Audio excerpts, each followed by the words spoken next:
Good morning. TV5 సమర్పిస్తున్న business breakfast షోకి స్వాగతం. ఏషియన్ మార్కెట్స్లో మెజారిటీ ఆఫ్ ది మార్కెట్స్ పాజిటివ్గా ట్రేడ్ అవుతున్నాయి. కొరియన్ ఇండెక్స్ మినహాయిస్తే షాంఘై ఇండెక్స్ అంటే చైనీస్ ఇండెక్స్ కావచ్చు, లేదా జపాన్కి చెందిన నిక్కీ కావచ్చు, ఇవన్నీ కూడా పాజిటివ్గా ట్రేడ్ అవుతున్నాయి. So last night US markets కూడా స్ట్రాంగ్గా క్లోజ్ అయ్యాయి. నాస్డాక్ ఇన్ఫాక్ట్ రికార్డ్ హై దగ్గర క్లోజ్ అయింది. గూగుల్ రిజల్ట్ డిసప్పాయింట్ చేసినప్పటికీ అంచనాలను అందుకోలేకపోయినప్పుడు కూడా సో పాజిటివ్ డెవలప్మెంట్స్ గ్లోబల్గా చోటు చేసుకున్నాయి. గ్రీస్ సమస్యకు ఒక పరిష్కారం ఆల్మోస్ట్ కుదిరినట్లే. అలాగే క్వాంటిటేటివ్ ఈజింగ్, యూరోపియన్ ఎకానమీస్కి సంబంధించి క్వాంటిటేటివ్ ఈజింగ్ సెప్టెంబర్ 2016 వరకు కొనసాగుతుందని European central bank president Mario Draghi చెప్పారు. అండ్ జానెట్ ఎలెన్ మొన్న ఇచ్చిన స్టేట్మెంట్, యుఎస్ ఎకానమీ రికవరీ ట్రాక్లో ఉంది, రికవరీ బాటలో ఉంది. సో ఇక్కడ నుంచి వడ్డీ రేట్ల పెంపు నిర్ణయాలు ఎప్పుడైనా వెలువడే అవకాశం ఉంది అంటూ కూడా ఆవిడ చెప్పడం జరిగింది. అండ్ డాలర్ స్ట్రెంత్ పుంజుకుంటుంది. ఇవన్నీ కూడా గ్లోబల్గా మనం చూస్తున్న స్ట్రాంగ్ ఫ్యాక్టర్స్. మన మార్కెట్స్ సంబంధించి ఇండియన్ మార్కెట్స్లో ఒక బుల్లిష్ సెంటిమెంట్ నెలకొంది. నిన్న ఉదయం అనుకున్నాం మనం బేర్స్ పలాయనం చిత్తగించారు, ఇక్కడ నుంచి బుల్స్ అధీనంలోకి వెళ్ళాయి మార్కెట్స్ అని. అదే నిన్న ట్రేడింగ్లో కూడా ప్రూవ్ అయింది. నిఫ్టీ సెన్సెక్స్ చాలా చాలా స్ట్రాంగ్గా క్లోజ్ కావడం చూసాం. ఇన్ఫ్యాక్ట్ జూలై 12th మనం ఏదైతే 7944 లో లెవెల్ చూసామో అక్కడ నుంచి ఇండెక్స్ సుమారుగా 600 పాయింట్స్ లాభపడింది. నిఫ్టీ తిరిగి 8600 మార్కును ఏప్రిల్ 20 2015 లాస్ట్ ఏప్రిల్లో మనం చూసిన 8600 లెవెల్ మళ్ళీ నిన్న మనం మార్కెట్స్లో చూడటం జరిగింది. So July 12th levels compare చేస్తే కీ స్టాక్స్ సెక్టరల్ లీడర్స్గా చెప్పుకోదగిన స్టాక్స్ 14 to 15% రికవర్ అయ్యాయి. So Ambuja cements 17%, IndusInd bank 16%, UltraTech cement another 16%, doctor Reddy's labs, Kotak, federal bank, Axis, HDFC or ICICI లాంటివి. ఐసిఐసిఐ కొంత లగాడ్గా చెప్పుకోవచ్చు మనం, 7.6% పెరిగింది. బట్ మిగతా ప్రైవేట్ సెక్టర్ బ్యాంక్స్లో లైక్ ఇండస్ఇండ్ బ్యాంక్ కావచ్చు, యాక్సిస్ బ్యాంక్ కావచ్చు, ఇవన్నీ చాలా స్ట్రాంగ్గా మనం పెర్ఫామ్ చేయడం చూసాం లాస్ట్ 1 monthలో. July between June 12th and July 16th మధ్యలో చూస్తే మనకు. So BSE mid cap index అయితే ఇన్ఫాక్ట్ ఆల్ టైమ్ హైకి వచ్చింది. సెనెక్స్ మిడ్ క్యాప్ ఇండెక్స్ 10% పెరిగింది జూన్ 12th తర్వాత చూస్తే మనం. అలాగే బీఎస్సీ మిడ్ క్యాప్ ఇండెక్స్ అయితే ఆల్మోస్ట్ ఆల్ టైమ్ హై దగ్గర ఉంది ఇప్పుడు. ప్రత్యేకించి June 12th and July 16th మధ్యలో top performers among the mid cap stocks చూస్తే ఎస్ఆర్ ఆయిల్ 62% పెరిగింది లాస్ట్ 1 monthలో, గ్లెన్మార్క్ ఫార్మా 26% పెరిగింది, HPCL, united bank of India, Eicher motors, Crompton Greaves, Godrej industries, GMR infra లాంటి స్మాల్ క్యాప్ స్టాక్స్ ఇన్ఫాక్ట్ ఇవి కూడా 20% పెరగడం చూసాం. Aurobindo pharma or even MRPL ఇటువంటి స్టాక్స్లో. సో ఓవరాల్గా ఈ సిరీస్, జూలై సిరీస్ హోప్ఫుల్గా ఆప్టిమిస్టిక్గా ఉంది. 200 పాయింట్స్ లాభపడింది నిఫ్టీ ఇప్పుడు దాకా. ముఖ్యంగా బ్యాంక్ స్టాక్స్లో తిరిగి హైటెండ్ ఇంట్రెస్ట్ చూస్తున్నాం. బ్యాంక్ నిఫ్టీ అవుట్ పెర్ఫామ్ చేస్తుంది లాస్ట్ 2-3 ట్రేడింగ్ సెషన్స్లో. ముఖ్యంగా కాంపోజిట్ ఫారిన్ ఇన్వెస్ట్మెంట్ క్యాప్ ఏదైతే ఉందో దాన్ని ఎఫ్డిఐని ఎఫ్ఐని కలిపేస్తూ మరింత సింప్లిఫై చేస్తున్నారు నిబంధనలు అన్న వార్త నిన్న రాగానే, కేబినెట్ డెసిషన్ తీసుకుందన్న వార్త రాగానే మార్కెట్స్లో మనం ఒక స్ట్రాంగ్ బుల్లిష్ ట్రెండ్ రావడం చూసాం. ఇది మరికొంతకాలం కొనసాగే అవకాశం ఉంది. దీనివల్ల మనకి ఎంఎస్సిఐ ఇండెక్స్లో మళ్ళీ మన స్టాక్స్ యాక్టివ్గా పార్టిసిపేట్ చేసే అవకాశం ఉంది. కాబట్టి ఎఫ్ఐఐ ఫ్లోస్ మరింత పెరుగుతాయి. ఎఫ్ఐఎస్ నిన్న కూడా మనం చూసాం 745 crores worth stocks in cash మార్కెట్స్లో కొన్నారు. సో ఈసారి ర్యాలీకి ఎఫ్ఐఎస్ఏ తిరిగి లీడర్షిప్ వహిస్తున్నారు. లాస్ట్ 4 సెషన్స్లో చాలా చాలా స్ట్రాంగ్ ఫ్లోస్ చూసాం. 2200 crores వర్త్ స్టాక్స్ను ఎఫ్ఐఎస్ క్యాష్ మార్కెట్స్లో కొన్నారు. నేను ఉదయం మనం అనుకున్నట్లుగా ఇండెక్స్ ఫీచర్స్లో లాంగ్ పొజిషన్స్ తీసుకుంటున్నారు, షార్ట్ పొజిషన్స్ కట్ చేసుకుంటున్నారు. At the same time of course కొంత హెడ్జింగ్ కూడా చేసుకుంటున్నారు. పుట్స్ 8400 to 8600 లెవెల్స్ దగ్గర పుట్స్ కూడా హ్యూజ్ బిల్డప్ చూస్తున్నాం మనం. డెలివరీ బేస్డ్ బయింగ్ చూస్తున్నాం. నిన్న FIs cap, composite foreign investment cap పెంచే 74% తీసుకొస్తున్నారని మాత్రం రాగానే యాక్సిస్ బ్యాంక్, ఎస్ బ్యాంక్ లాంటివి చాలా స్ట్రాంగ్గా పెర్ఫామ్ చేశాయి. యాక్సిస్ బ్యాంక్లో నేను 450 crores వర్త్ స్టాక్స్ను డెలివరీ బేస్డ్ బయింగ్ జరిగింది. అలాగే yes bank 350 crores, RIL, HDFC లాంటి కౌంటర్స్లో కూడా మనం కొంత డెలివరీ బేస్డ్ బయింగ్ జరగడం చూస్తున్నాం. సో ఇది కొంత హెల్దీ ట్రెండ్. 2 రోజుల క్రితం మనం అనుకున్నాం డెలివరీ బేస్డ్ బయింగ్ ఇంప్రూవ్ కావాలని, అది నిన్న మొన్న కూడా జరిగింది. సో ఒక నెల క్రితం నీరసంగా నిరాశజనకంగా కనిపించిన మార్కెట్స్లో ఇప్పుడు మళ్ళీ హోప్ కనిపిస్తుంది, బులిష్నెస్ నెలకొంది, స్ట్రాంగ్గా ట్రేడ్ అవుతున్నాయి. ఆల్ సెక్టర్స్ పార్టిసిపేట్ చేస్తున్నాయి, most of the sectors including banking sector. ఇది ఒక పాజిటివ్ డెవలప్మెంట్గా మనం తీసుకోవచ్చు. సో చాలా క్లియర్గా ఎప్పటికప్పుడు విన్నర్స్ని పిక్ చేసుకొని పోర్ట్ఫోలియోలో పెట్టుకోవడమే మనం చేయాల్సిన పని అని అనుకుంటూనే ఉన్నాం. అది అటువంటి పని చేసిన వాళ్ళకి ఇప్పుడు రిజల్ట్స్ కనిపిస్తూ ఉంటుంటాయి. బట్ మిస్ అవుట్ అయిపోయాం మనం, ర్యాలీలో పార్టిసిపేట్ చేయలేకపోయామన్న ఆందోళన ఏం చెందాల్సిన అవసరం లేదు. ఒకవేళ ఎవరైనా వెనుకబడి ఉన్నా కూడా ఇప్పటికీ మార్కెట్స్లో ఆపర్చునిటీస్ ఉన్నాయి. అటువంటి ఆపర్చునిటీస్ని TV5 మీ ఎప్పటికప్పుడు మీ ముందు ఉంచుతూ ఉంటుంది. మార్కెట్స్ పరిస్థితి గురించి మాట్లాడేందుకు మనతో అనలిస్ట్ సిద్ధంగా ఉన్నారు. సో 8600 మళ్ళీ మనం మార్కెట్స్లో చూస్తున్నాం, స్ట్రాంగ్ పెర్ఫార్మెన్స్ చూస్తున్నాం. ఈ పెర్ఫార్మెన్స్ కొనసాగుతుంది అనుకుంటున్నారు ఈ సిరీస్ అంతా కూడా? డెఫినెట్ గా కొనసాగే అవకాశం ఉందండి. ఐ థింక్ గత మనం కొన్ని సెషన్స్ గా చెప్పడం జరిగింది. ప్రాబబ్లీ మనం లోవర్ టాప్స్ లోవర్ బాటమ్స్ నుంచి ఇప్పుడు higher tops and higher bottoms రెజ్మీకి వచ్చాం. సో ఆ విధంగా చూస్తే కనుక 8195 నుంచి ఆల్మోస్ట్ 8560 ర్యాలీ అయ్యి అగైన్ మనం 8320 లో చూసి ప్రాబ్లీ నిన్న ప్రీవియస్ స్వింగ్ హై ఏదైతే బ్రీచ్ అవడం చూసాం. సో 8561 అనేది చాలా స్ట్రాంగ్ సపోర్ట్ గా ఇప్పుడు పరిగణించవచ్చు మనం. సో సపోర్ట్ చాలా దగ్గరకు ఉంది కాబట్టి మేబీ ఈ లెవెల్లో కూడా ట్రేడర్స్ ఫ్రెష్ పొజిషన్స్ తీసుకునే వాళ్ళు కాషియస్ గా మేబీ 8560 స్టాప్ లాస్ పెట్టి ఎంటర్ అవ్వచ్చు. 8645 అనేది ఒక మైనర్ హర్డిల్ ఉంది మేబీ మార్కెట్ అప్ మూవ్ కి. ఒకవేళ దాటి దాని అబౌవ్ 1-2 డేస్ క్లోజ్ అయిందంటే అక్కడి నుంచి మేబీ ఒక 200 పాయింట్స్ ర్యాలీ వచ్చే అవకాశం ఉంది మార్కెట్ లో. అదేవిధంగా మనకి మొన్నటి స్వింగ్ లో ఏదైతే ఉందో 8323, సో అక్కడ దాకా మార్కెట్ కరెక్ట్ అయినా కూడా వచ్చే అవకాశం ఉంది డబుల్ బాటమ్ ఫార్మేషన్ ప్యాటర్న్స్ చూస్తే కనుక. So in case market dips అవుతే కనుక మేబీ స్టీప్ కట్స్ వస్తే కనుక డెఫినెట్లీ కొనొచ్చు అని చెప్తాను. అదేవిధంగా బ్యాంక్ నిఫ్టీ మనం ప్రీవియస్ స్వింగ్ హై ఏదైతే ఉందో 19038 అది క్లోజ్ అయ్యి దాని అబౌవ్ చాలా డిసైసివ్ గా ట్రేడ్ అవుతుంది చూసాం. సో దీని నెక్స్ట్ మీనింగ్ఫుల్ రెసిస్టెన్స్ అనేది 19555 దగ్గర ఉంది. సో అంటే ఇక్కడ నుంచి కూడా 400 పాయింట్స్ ర్యాలీ ఉంది కాబట్టి మేబీ ఒక స్లైడ్ డిప్ వస్తే కనుక 19020 స్ట్రిక్ట్లీ స్టాప్ లాస్ పెట్టి కొనమని చెప్తాను. ఐ థింక్ మనం ర్యాలీ చూస్తున్నా కూడా ప్రాబ్లీ ఇప్పుడు వసంత్ గారు చెప్పినట్టు అన్ని ప్రైవేట్ బ్యాంక్స్ కానీ లేదంటే FMCG, రిలయన్స్ ఇలాంటి పెరగడం చూసాం. కానీ ఏవైతే వీక్ స్టాక్స్ ఉన్నాయో మెటల్స్ లో కానీ PSU బ్యాంక్స్ ఇవన్నీ కూడా ఇంకా స్టిల్ వీక్నెస్ ఉన్నాయని చెప్పొచ్చు. సో ఈ స్టాక్స్ లో ఏమాత్రం ర్యాలీ వచ్చి మార్కెట్ నెక్స్ట్ అప్ మూవ్ లో ఇవి ర్యాలీ వస్తే డెఫినెట్లీ వీటిలోంచి ఎగ్జిట్ అయ్యి పర్ఫార్మింగ్ స్టాక్స్ ఎంటర్ అవ్వడం better. Example of state bank of India probably దీని 200-day మూవింగ్ యావరేజ్ అనేది 283 దగ్గర ఉంది. అంటే ఇక్కడ నుంచి ఒక 15 to 20 రూపీస్ జంప్ వస్తే డెఫినెట్లీ దాని నుంచి ఎగ్జిట్ అయ్యి ఏదైతే పర్ఫార్మ్ చేస్తుందో ప్రాబ్లీ ప్రైవేట్ బ్యాంక్స్ లో ఇండస్ ఇండ్ బ్యాంక్ లేదంటే యాక్సిస్ బ్యాంక్ ఇలాంటివి తీసుకోవాలి. అదేవిధంగా metal space and technology space కూడా అండర్ పర్ఫార్మింగ్ సెక్టర్స్ గా మనం చెప్పుకోవచ్చు చార్ట్స్ పరంగా. సో ప్రాబ్లీ ఈ సెక్టర్స్ నుంచి కూడా మార్కెట్ లో మంచి స్టీప్ ర్యాలీస్ వస్తే కనుక ఎగ్జిట్ అయ్యి పర్ఫార్మింగ్ స్టాక్స్ ఏవైతే ఉన్నాయో మేబీ FMCG కానీ లేదంటే క్యాపిటల్ గూడ్స్ లేదంటే housing finance stocks private banks వీటిలో ఎంటర్ అవుతే I think return on capital ఎక్కువ వచ్చే అవకాశం ఉంది. ఓపెనింగ్ ఫ్లాట్ గా ఉండే అవకాశం కనిపిస్తుంది SGX నిఫ్టీ ట్రెండ్ బట్టి చూస్తే. సో ఈ ఫ్లాట్ ఓపెనింగ్ లో ట్రేడర్స్ ఏం చేయాలి? వీకెండ్ రోజు ట్రేడింగ్ ను long or short positions create చేసుకోవచ్చు. స్టాక్ స్పెసిఫిక్ ఎక్కువ ఉండే అవకాశం ఎక్కువ ఉంది. మార్కెట్ మనం చూస్తున్నాం అవుట్ పర్ఫార్మ్ చేస్తున్నాము గత కొన్ని రోజులుగా. ప్లస్ మన మార్కెట్ కూడా గ్లోబల్ గా అన్ని మార్కెట్స్ కూడా లాస్ట్ 1 వీక్ లో చాలా స్ట్రాంగ్ ఉన్నాయి. FIs బయింగ్ చూస్తున్నాము. తర్వాత లాస్ట్ 2 days గా చూస్తే FIs ఫ్యూచర్స్ లో లాంగ్ పొజిషన్స్ ఇన్ని రోజులు షార్ట్స్ ఉండేవి అవి కవర్ చేసి లాంగ్ పొజిషన్స్ తీసుకోవడం చూస్తున్నాం. కాబట్టి ఇవన్నీ ఏంటంటే ఒక బులిష్ దానికి ఇండికేటర్స్. ప్లస్ నిఫ్టీకి ఇన్ని రోజులుగా ఉన్న మన రెసిస్టెన్స్ అనుకున్న 8550 అది కూడా క్రాస్ అయ్యి 8600 పైన సస్టైన్ అయింది. కాబట్టి ఇంకా కొంచెం మార్కెట్లు పెరిగే అవకాశం ఉంది. ఈవెన్ మార్కెట్లు కొంచెం సైడ్ వేస్ గా ఫ్లాట్ గా ఉన్నా కూడా స్టాక్స్ కొంత పెరగడానికి అవకాశం ఉంటుంది ఇక్కడ నుంచి. అయితే అందులో భాగంగా కొన్ని స్టాక్స్ ఈ రోజు పెరగడానికి అవకాశం ఉంటుంది. అటువంటి వాటిలో L&T ఒకటి బై చేసుకోమంటాను.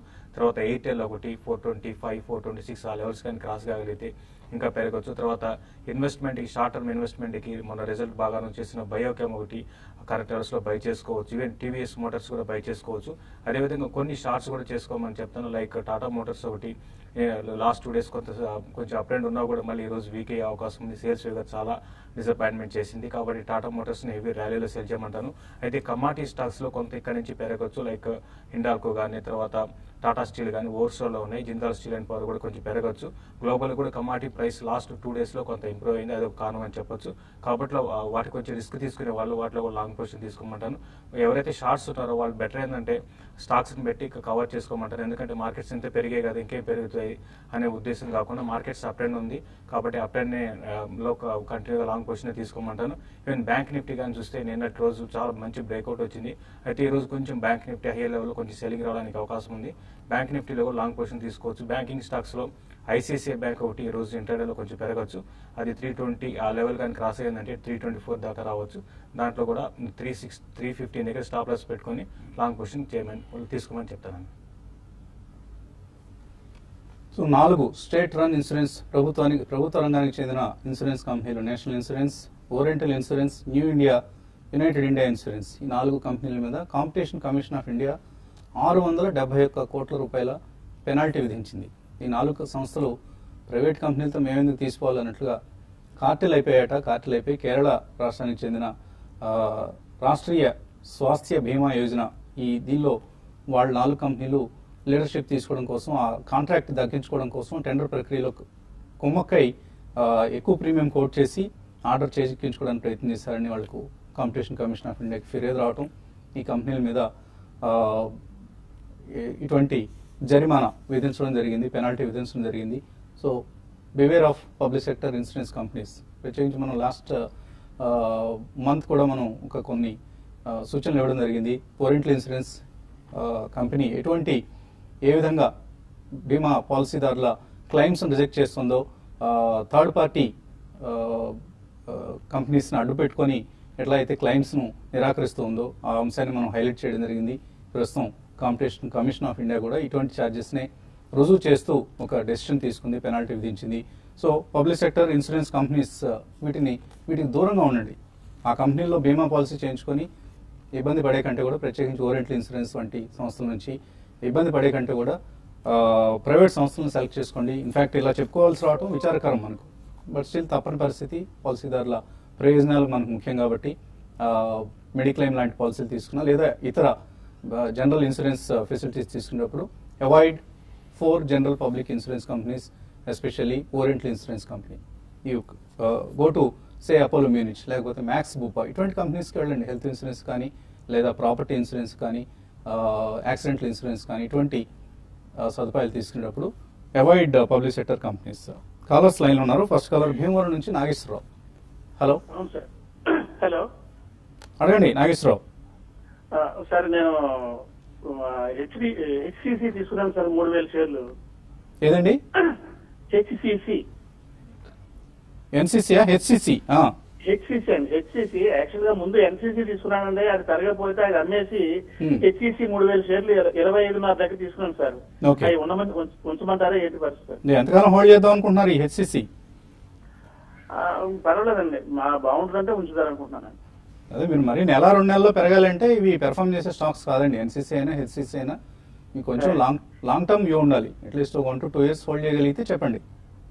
అంటే అంతకాలం ఉంచండి, ఒకవేళ 4-3 మాసాలు ఉంచుతారండి. 4-3 మాసాలు మీ టార్గెట్ అయితే ఇవి పెర్ఫార్మింగ్ స్టాక్స్ కాదండి. You avoid this sector, enter into some momentum ఉన్న స్టాక్స్ లోకి ఎంటర్ అవ్వండి. ఇప్పుడు హెచ్సిసి కూడా ఒక టైంలో చాలా స్ట్రాంగ్ మొమెంటం ఉండే స్టాక్ అండి. అయితే దానికి కంటిన్యూగా రిజల్ట్ బాగా ఉండకపోవడము, తర్వాత డెట్ ఎక్కువ కావడం కారణం అని చెప్పొచ్చు. రీసెంట్ గా మనం ఫాల్ చూస్తే అయితే అరౌండ్ ఈ లెవెల్లో 22-24 దగ్గర కొంచెం బాటమ్ అవుట్ అయింది. మీరు నెక్స్ట్ 3 to 4 months అయితే 28 and 30 రూపీస్ మాక్సిమం వస్తే అంత రావచ్చు అండి. అయితే ఈ రిజల్ట్ చూడండి, ఒకవేళ రిజల్ట్ బాగుంటే మళ్ళీ స్టాక్ లో రీబౌండ్ అయ్యి 32-34 దాకా రావచ్చు. బట్ ప్రస్తుతానికి అయితే హోల్డ్ చేయండి. మీరు షార్ట్ టర్మ్ అంటున్నారు కాబట్టి షార్ట్ టర్మ్ టార్గెట్స్ అయితే 25-26 అది కానీ క్రాస్ అయితేనే ఈ స్టాక్ లో ఒక మేజర్ అప్ ట్రెండ్ వచ్చి 32 దాకా వెళ్లే అవకాశం ఉందండి. సో మీరు 32 శేషం చెప్పాడు కదా, 32 వస్తుందని మీరు ఎదురు చూడొద్దండి. రావచ్చు రాకపోవచ్చు, అందులో మనకి నమ్మకం లేదు, గ్యారంటీ లేదు. పెర్ఫార్మింగ్ సెక్టర్స్ లో వెళ్ళండి. Avoid infrastructure for the time being. ఎందుకంటే వాళ్ళు బ్యాలెన్స్ షీట్ ప్రాబ్లమ్స్ ఇవన్నీ బ్యాంకుల మీద స్ట్రెస్ చేస్తున్న సెక్టర్ ఇది. ఇన్ఫ్రాస్ట్రక్చర్, స్టీల్ కంపెనీస్ ఇవన్నీ కూడా బ్యాంక్ బ్యాలెన్స్ షీట్స్ మీద స్ట్రెస్ క్రియేట్ చేస్తున్న కంపెనీస్. సో కేర్ఫుల్గా ఉండండి. మీరు మరీ షార్ట్ టర్మ్ ప్లేయర్ అయితే ఇందులో నుంచి ఎగ్జిట్ అయిపోయి going to some banking or pharma ఇటువంటి సెక్టర్స్ లో మీకు ఎక్కువ రిటర్న్స్ వస్తున్నాయి. ఏదైనా ఆల్టర్నేటివ్ స్టాక్ మీరు రికమెండ్ చేస్తారు? Yeah, probably I think infrastructure is not doing good అండి. ఐ థింక్ అలానే మీకు కావాలంటే మేబీ హౌసింగ్ ఫైనాన్స్ స్పేస్ లో మీరు ఎంటర్ అవచ్చు. ఈ స్టాక్ అమ్మేసి ఐ థింక్ మీరు దీవాన్ హౌసింగ్ ఫైనాన్స్ కానీ లేకపోతే జిఎస్సి హౌసింగ్ కొద్ది పర్ఫార్మ్ చేయడం మొదలెట్టింది ఇప్పుడు. సో ఈ 2 స్టాక్స్ లో 50% డైవర్స్ చేయొచ్చు. లైన్ ఉన్నారు సామర్లకోట నుంచి సతీష్ బాబు. హలో. నమస్తే సార్. నమస్తే అండి, అడగండి. రాజేంద్ర గారు చెప్పమండి అబాన్ ఆఫ్షోర్ గురించి. అబాన్ ఎక్కడ కొన్నారు మీరు? 320 రూపాయలండి. 320లో కొన్నారు అబాన్ ఆఫ్షోర్. అబాన్ ఆఫ్షోర్ చూస్తే టోటలీ డౌన్ ట్రెండ్ ఉన్న స్టాక్ అండి. ఈ స్టాక్ మనం చూస్తే గత 1 year గా ప్రాబ్లీ ఇది 940 నుంచి ఆల్మోస్ట్ మనం ఒక 276 బార్డర్ రావడం చేసాం. మేబీ ఆ ఇరాన్ న్యూస్ తోటి కొంచెం పుల్ బ్యాక్ రావడం చేసాం స్టాక్ లో. సో ఇలాంటి stocks maybe 50-day moving average and 100-day moving average దగ్గర గట్టి రెసిస్టెన్స్ ఉండే అవకాశం ఉంది. సో దీన్ని చూస్తే కనుక మనకి అరౌండ్ 342 and 395 ఆ జోన్ లో రెసిస్టెన్స్ జోన్ గా మనం పరిగణిస్తాం. సో మీరున్న పొజిషన్ హోల్డ్ చేయండి. మేబీ ఆ రేంజ్ వస్తే కనుక ఎగ్జిట్ అవ్వండి. అదేవిధంగా ఎగ్జిస్టింగ్ పొజిషన్ కి ఏదైతే ఉందో 302 స్ట్రిక్ట్ గా స్టాప్ లాస్ పెట్టి హోల్డ్ చేయండి. అలాగే ఈమెయిల్ సందేహాలు కుమార్ అడుగుతున్నారు, టీవీఎస్ ఎలక్ట్రానిక్స్ 27 రూపాయలు కొన్నారు, ప్రాఫిట్స్ బుక్ చేసుకోవచ్చు. అలాగే స్మార్ట్ లింక్ 80లో ఉన్నాయి, హోల్డ్ చేయొచ్చా? టీవీఎస్ ఎలక్ట్రానిక్స్ అయితే నిన్న చాలా అప్ ట్రెండ్ చూసామండి, 10% దాకా పెరిగింది. ఇంకా మీరు ప్రాఫిట్ని అంటే మీరు ప్రాఫిట్లో ఉన్నారు, ఇంకా హోల్డ్ చేయండి, ఇంకా పెరగడానికి అవకాశం ఉంటుంది. కరెంట్ లెవెల్స్ నుంచి ఇది అరౌండ్ 85-90 ఆ లెవెల్స్ దాకా రావచ్చు, హోల్డ్ చేయమని చెప్తానండి. వేణుబాబు అడుగుతున్నారు, పిఎఫ్ఆర్ఎల్ ప్యాంట్లోన్ ఫ్యాషన్ రిటైల్ అనుకుంటాను, 4 years వ్యూ అడుగుతున్నారు. ఫండమెంటలీ ఎలా ఉంది, లిస్టింగ్ తర్వాత లాభాలు ఇవ్వలేదు, ఎటువంటి కంపెనీ ఇది? Retail business with strong brands కాబట్టి తీసుకోవచ్చు అన్నది ఆయన ఉద్దేశం. అంటే ఇది మీరు రిటైల్ దాంట్లో ఉండాలంటే మాత్రం డెఫినెట్ గా లాంగ్ టర్మ్ ఉండాలంటే ఇమీడియట్ గా అయితే ఉండకపోవచ్చు, ఇమీడియట్ గా కొంచెం కన్సల్టేషన్ ఉండే అవకాశం ఎక్కువ ఉంటుంది. కాబట్టి మీరు 2 to 3 years టైం అనుకుంటే మాత్రం మీరు బై చేసుకోవచ్చు అండి. పీసీఎస్ సెక్యూరిటీస్తో మోహన్ రెడ్డి అడుగుతున్నారు, I would like to invest through SIP చేద్దాం అనుకుంటున్నారు, పీసీఎస్ సెక్యూరిటీస్తో ట్రేడింగ్ చేయొచ్చా, అడ్వైజబుల్లా కాదా? సో మంచి కంపెనీ అండి, it's one of the finest broking companies, clean management, ఎటువంటి పిచ్చి పనులు చేయని బ్రోకింగ్ సంస్థ ఇది. డెఫినెట్గా మీరు ఇందులో డిమాట్ ట్రేడింగ్ అకౌంట్ని ఓపెన్ చేయండి, మీ ఇన్వెస్ట్మెంట్స్ కావచ్చు, ట్రేడింగ్ కోసం కావచ్చు. చక్కగా పీసీఎస్ సెక్యూరిటీస్ మీరు ఎక్కడ ఉంటారో రాయలేదు ఇందులో, దగ్గరలో ఉన్న పీసీఎస్ సెక్యూరిటీస్ బ్రాంచ్ని మీరు కన్సల్ట్ చేయండి. ఎందుకంటే రాజేంద్ర గారు ఇక్కడ పీసీఎస్ సెక్యూరిటీస్ని రిప్రజెంట్ చేస్తున్నారు కాబట్టి ఆయనకి వెస్టెడ్ ఇంట్రెస్ట్ ఉండే అవకాశం ఉంది కాబట్టి ఆయన్ని మనం అడగకూడదు ఈ ప్రశ్న. బట్ నేను న్యూట్రల్గా ఉంటాను అని మీరు అనుకుంటే it's a good broking company, definitely go and open an account with PCS securities. ఇవాళే వెళ్ళండి, ఇవాళే మీకు ఆ సంస్థ సంబంధించిన ప్రతినిధుల్ని సంప్రదించండి. పిపవర్ డిఫెన్స్ 76 రూపాయలు లాంగ్ టర్మ్ కోసం తీస్తున్నారట వెంకట్, హోల్డ్ చేయొచ్చా, ఎగ్జిట్ కావచ్చు? నిన్నే వార్త రావడం జరిగింది, 5,000 కోట్లు ఇన్వెస్ట్ చేస్తామని అనిల్ అంబానీ చెప్పారు. అక్కడ నుంచి స్టాక్ లో కొంత యాక్షన్ చూసాం మనం. Basically it's all news driven stock అండి. ఐ థింక్ లాంగ్ టర్మ్ కోసం ఇలాంటి స్టాక్స్ ఇట్స్ నాట్ వర్త్. ఇది కూడా మనకి ఆల్మోస్ట్ ఇన్ఫ్రా స్పేస్ లోకి వస్తుంది కాబట్టి ప్యూర్లీ ట్రేడింగ్ స్టాక్ ఇది. సో ప్రీవియస్ స్వింగ్ హై ఏదైతే ఉందో 85 దగ్గరకు వస్తే కనుక మీరు ప్రాఫిట్స్ బుక్ చేయొచ్చు. అదేవిధంగా మనకి 4 month లో ఏదైతే 55 రూపీస్ ఉందో అది స్టాప్ లాస్ పెట్టుకుని you can hold or maybe buy. Dastagiri Mohammed అడుగుతున్నారు, నితేష్ ఎస్టేట్స్ 14 రూపాయల్లో కొన్నారు, హోల్డ్ చేయొచ్చా? హోల్డ్ చేయమంటారండి, డెఫినెట్ గా చాలా స్ట్రాంగ్ ఫండమెంటల్స్ ఉన్నాయి, 10 ఫేస్ వాల్యూ ఉంది, మంచి రిజల్ట్ కూడా బాగున్నాయండి. తర్వాత రీసెంట్ గా 250 crores ఇన్వెస్ట్మెంట్ కూడా జరిగింది ఇందులో. ఇన్వెస్ట్మెంట్ కి మంచి స్టాక్ అండి, 18 రూపీస్ కానీ క్రాస్ అయిందంటే చాలా అప్ అండ్ రావడానికి అవకాశం ఉన్నాయి. సి మహేంద్ర ఎక్స్పోర్ట్స్ మురళీకృష్ణ ఈ టైంలో కొనుక్కోవచ్చా, ఎటువంటి స్టాక్ ఇది? ఒకటి వెరీ స్మాల్, చాలా చిన్న కంపెనీ అండి, దీనికన్నా మంచి స్టాక్స్ ఉన్నాయి కాబట్టి అటువంటి వాటి ఇన్వెస్ట్ చేయమంటే దీన్ని అవాయిడ్ చేయండి. గ్రాన్యూల్స్ ఇండియా 95 రూపాయల్లో కొన్నారు నాగేశ్వరరావు, అలాగే హెచ్బిఎల్ 54లో కొన్నారు, హోల్డర్ సెల్.